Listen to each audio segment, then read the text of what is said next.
When David had passed a little beyond the summit, Ziba the servant of Mephibosheth met him with a couple of donkeys saddled, bearing 200 loaves of bread, 100 bunches of raisins, 100 summer fruits, and a skin of wine. And the king said to Ziba, "Why have you brought these?" Ziba answered, "The donkeys are for the king's household to ride on, the bread and summer fruit for the young men to eat, and the wine for those who faint in the wilderness to drink." And the king said, "And where is your master's son?" Ziba said to the king, "Behold, he remains in Jerusalem, for he said, 'Today the house of Israel will give me back the kingdom of my father.'"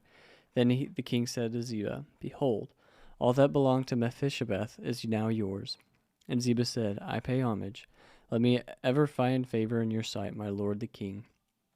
When King David came to Bahurim, there came out a man of the family of the house of Saul, whose name was Shimei, the son of Gera, and as he came he cursed continually. And he threw stones at David and all the servants of King David. And all the people and all the mighty men were on his right hand and on his left. And Shimei said as he cursed, get out, you man of blood, you worthless man. The Lord has avenged on you all the blood of the house of Saul, in whose place you have reigned. And the Lord has given the kingdom into the hand of your son Absalom. See, your evil is on you, for you are a man of blood." Then Abishai, the son of Zeruiah, said to the king, "Why should this dead dog curse my lord the king? Let me go over and take off his head." But the king said, "What I have to do with you, you sons of Zeruiah? If he is cursing because the Lord has said to him, 'Curse David,' who then shall say, 'Why have you done so?'"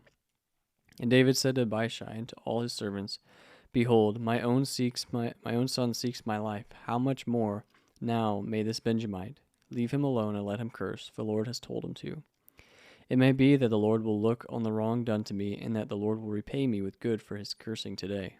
So David and his men went on the road, while Shimei went along on the hillside opposite him, cursed as he went, and threw stones at him and flung dust. And the king and all the people who were with him arrived weary at the Jordan, and there he refreshed himself. Now Absalom and all the people, the men of Israel, came to Jerusalem, and Ahithophel with him. And when Hushai the Archite, David's friend, came to Absalom, Hushai said to Absalom, "Long live the king, long live the king." And Absalom said to Hushai, "Is this your loyalty to your friend? Why did you not go with your friend?" And Hushai said to Absalom, "No, for whom the Lord and this people and all the men of Israel have chosen, his I will be, and with him I will remain. And again, whom shall I serve? Should it not be his sons, as I have served your father? So I will serve you." Then Absalom said to Ahithophel, "Give your counsel. What shall we do?"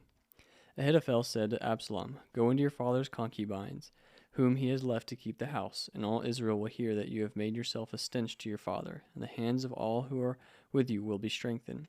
So they pitched a tent for Absalom on the roof, and Absalom went into his father's concubines in the sight of all Israel. Now in those days the counsel that Ahithophel gave was as if one consulted the word of God. So all the counsel of Ahithophel esteemed, both by David and by Absalom.